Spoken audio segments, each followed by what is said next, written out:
जो सेक्स के प्रति इच्छा, मन का अंदर एक्साइटमेंट बिल्कुल नहीं हो रहा था, अब उनका अंदर एक्साइटमेंट होना स्टार्ट हो चुका है और एक्साइटमेंट के कारण से उनका लिंग के अंदर जो इरेक्शन है जो कम हो चुका है, ब्लड सप्लाई बिल्कुल नहीं हो रहा था, अब ब्लड सप्लाई भी हो रहा है और उसके कारण इरेक्शन भी हो रहा है अच्छी तरह से। नमस्कार दोस्तों, जब किसी का शादी तय हो चुका होता है, शादी फिक्स हो चुका होता है, 1-2 महीने में शादी होने वाली होती है और आपका लिंग में कठोरता नहीं होता है, आप सेक्स करने के योग्य नहीं रहते हैं, आपका अंदर नापुंसकता इंपोर्टेंस ही आ चुका होता है, तो इस कंडीशन में आप क्या कर सकते हैं। और ऐसा ही कुछ कंडीशन को लेकर आज से 2 महीना पहले एक पेशेंट मुझसे ऑनलाइन कंसल्ट किए थे।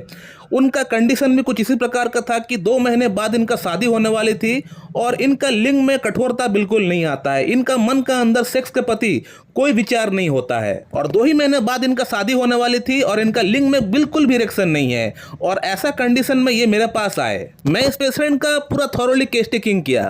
केस टेकिंग करने के बाद मैं इनको कोनियम मैकुलेटम मैंने इनको प्रिस्क्राइब किया हुआ था। कोनियम मैकुलेटम में हमने 50 मिलीसिमल स्केल 0/1 2 3 4 पहले 2 महीने के लिए हमने इनको दिया था। और कोनियम मैकुलेटम के साथ साथ मैंने इनको मेरा खुद का बनाया हुआ जो सेक्स टैबलेट है, जो गोली है, वो मैंने इनको प्रिस्क्राइब किया 2 महीने के लिए। 2 महीने का कोर्स मैंने इनका कराया, इसलिए कराया क्योंकि इनका शादी नजदीक है और इनको फास्ट इंप्रूवमेंट की दरकार है। कोनियम मैकुलेटम तो अपना काम करेगी ही करेगी, भले वो आहिस्ता आहिस्ता काम करे या फास्ट काम करे, लेकिन कोनियम मैकुलेटम के साथ साथ अगर ये टैबलेट अगर हम ऐड कर देते हैं तो ये कोनियम मैक का काम करने का क्षमता को काफी हद तक बढ़ा देगी। और यहाँ इस तरह के केसेस में हमेशा फास्ट इंप्रूवमेंट का दरकार होता है क्योंकि पेशेंट का शादी फिक्स हो चुका है, शादी नजदीक है। अब जितना डेट नजदीक आएगा तो उसका मन का अंदर एक घबराहट, एक बेचैनी बढ़ता चला जाएगा, तो उस पेशेंट का मन का अंदर एक पैनिक अटैक वाली कंडीशन बन जाएगा।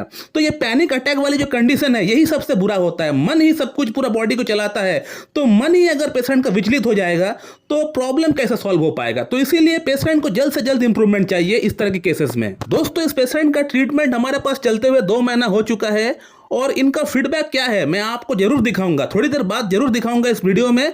लेकिन पहले मैं बात करना चाहूंगा कि कोनियम मैक मैंने इनको क्यों प्रिस्क्राइब किया है। इतने सारे मेडिसिन है होम्योपैथी में, Agnus castus, caladium, selenium, staphysagria, lycopodium, इतने सारे मेडिसिन है, डामियाना, आपका R41, डामिया प्लांट, हजारों मेडिसिन है, R41, ये सब जो मेडिसिन का आप लोग वीडियो देख के आ रहे हैं, तो हजारों मेडिसिन होते हुए भी मैंने इनको क्यों सिर्फ कोनियम मैक प्रिस्क्राइब किया। दोस्तों, इस पेशेंट को कोनियम मैक प्रिस्क्राइब करने के पीछे 4 रीजन है, ओनली 4 रीजंस।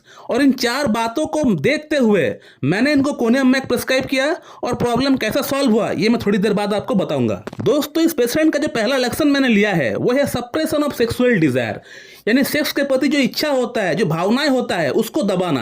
कैसे? ये पेशेंट हस्तमैथुन काफी ट्राई किया करता था लेकिन ये अपना सीमेन को बाहर नहीं निकालता था। ये हमेशा इरेक्शन लेके आता था, पॉर्न देखता था, पॉर्न देखने से क्या होता था, हस्तमैथुन करता था, लेकिन सीमेन जब आउट होने वाला रहता था तो उस समय ये रोक देते थे। इसी प्रकार से 1 घंटा 1.5 घंटा ये क्या करता था, यानी सीमेन जब भी बाहर निकलने वाला रहता था तो उस समय ये अपने आप को रोक देते थे। तो इसको हम लोग बोलते हैं सप्रेशन ऑफ सेक्सुअल डिजायर। दोस्तों, ये सबसे बुरा आदत होता है। यही आदत के कारण से आपका अंदर विनोजेनिक इरेक्टाइल डिस्फंक्शन जैसी कंडीशन उत्पन्न हो सकता है। आपका लिंग के अंदर जो नसें है वो खराब हो सकता है। आजकल के बच्चों के पास फ्री इंटरनेट होता है, मोबाइल फोन मिल जाता है, इसमें क्या होता है, बच्चे घंटों पर घंटों पॉर्न देखते हैं, उसमें इरेक्शन लेके आता है लिंग में, लेकिन जब सीमन बाहर निकलने वाला रहता है उसको छोड़ देता है और घंटों इसी तरह से चलता रहता है। और इसको हम लोग बोलते हैं suppression of sexual desire. Suppression of sexual desire की 2 दवाएं होम्योपैथी में, एक कोनियम मैक, दूसरा है स्टेबिसेग्रिया। दोस्तों, कोनियम मैक का जो अगला लक्षण मैंने देखा वो ये था कि इनको पसीना बहुत ज्यादा आता है और पसीना रात को बहुत ज्यादा आता है। जब ये बिस्तर पे सोए हुए रहते हैं उस दौरान इनको पसीना बहुत ज्यादा आता है। मिडनाइट पे कभी ये उठकर देखते हैं कि मेरा बॉडी पूरा पसीना पसीना हो गया। इस तरह का पसीना आपको कैलकेरिया का, थूजा और आपका हेपरसेल में भी आपको दिख जाएगा, लेकिन इनका पसीना में बदबू रहता है।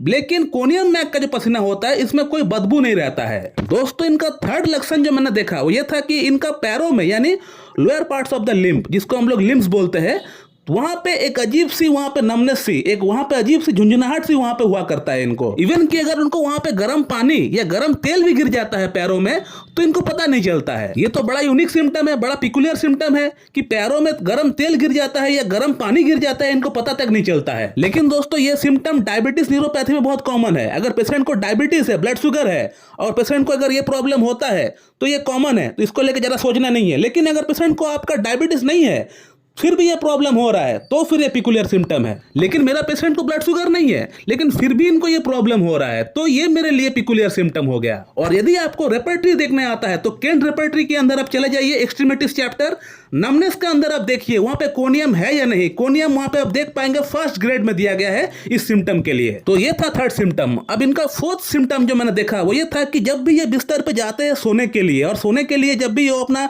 हेड को पीछे की ओर वो लेके जाते हैं, तो उस दौरान इनको चक्कर आ जाता है, उनको वर्टिगो हो जाता है। यानी जब भी सोने का प्रयास करता है, जब भी वो अपना सिर को पीछे की ओर लेके जाता है सोने के लिए, तो इनको वर्टिगो हो जाता है, इनको चक्कर आ जाता है। और ये सिम्टम जो हमने बताए हैं ये कोनियम मैक के अंदर सबसे प्रोमिनेंट सिम्टम है कि जब भी आप सोने के लिए जाते हैं या आप बिस्तर पर लेटे हुए हैं तो आपको चक्कर आ जाता है। ये बहुत ही प्रोमिनेंट सिम्टम है कोनियम मैक के अंदर। और अब मैं आपको इस पेशेंट का फीडबैक दिखाऊंगा, रिव्यू दिखाऊंगा कि 2 महीना कोनियम मैक खाने के बाद, मेरा टैबलेट खाने के बाद इस पेशेंट को कितना इंप्रूवमेंट हुआ है। तो ये पेशेंट मुझसे आज से 3 दिन पहले कॉन्टैक्ट किए थे अपना आगे का ट्रीटमेंट के लिए, तो इनको 90% तक इंप्रूवमेंट आ चुका है। जो लिंग में इरेक्शन इनको बिल्कुल नहीं आता था, जो सेक्स के प्रति इच्छा, मन का अंदर एक्साइटमेंट बिल्कुल नहीं हो रहा था, अब उनका अंदर एक्साइटमेंट होना स्टार्ट हो चुका है। और एक्साइटमेंट के कारण से उनका लिंग के अंदर जो इरेक्शन है जो कम हो चुका है, ब्लड सप्लाई बिल्कुल नहीं हो रहा था, अब ब्लड सप्लाई भी हो रहा है और उसके कारण इरेक्शन भी हो रहा है अच्छी तरह से। और अब इस पेशेंट का शादी भी हो चुका है और अपना लाइफ को एंजॉय भी कर रहा है और अपना वाइफ को सेटिस्फाई भी कर पा रहा है। इस बार हमने इनको 0/8 कोनियम मैक, 0/9, 0/10, 0/11 हमने इनको भेजा हुआ है। इस बार का 2 महीने का मेडिसिन खा के इनका ट्रीटमेंट समाप्त हो जाएगा। और इसी के साथ मैंने शुगर और मिल्क के साथ थुजा 30 हमने इनको भेजा हुआ है।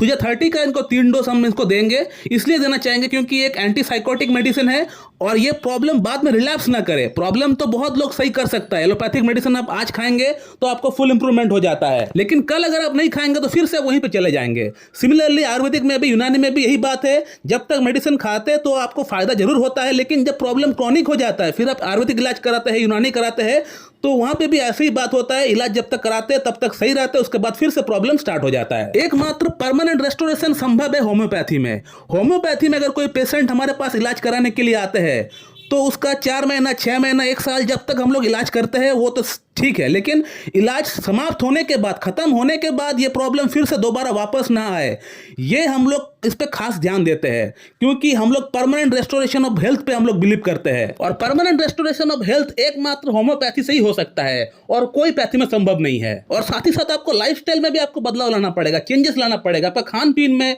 आपके एक्सरसाइज में आपको ध्यान देना पड़ेगा, आपका रूटीन में, डे टू डे आप कब सोते हैं, कब उठते हैं, ये सब चीजों पे, आप कब खाते हैं, कब नहीं खाते हैं, कितना क्वांटिटी पे आप खाना खाते हैं, इन बातों पे भी आपको ध्यान देना पड़ेगा। कहने का मतलब आपको लाइफस्टाइल पे भी आपको ध्यान देना पड़ेगा। तो दोस्तों मैं इस वीडियो को यहीं पे एंड करता हूं। So thank you very much and have a good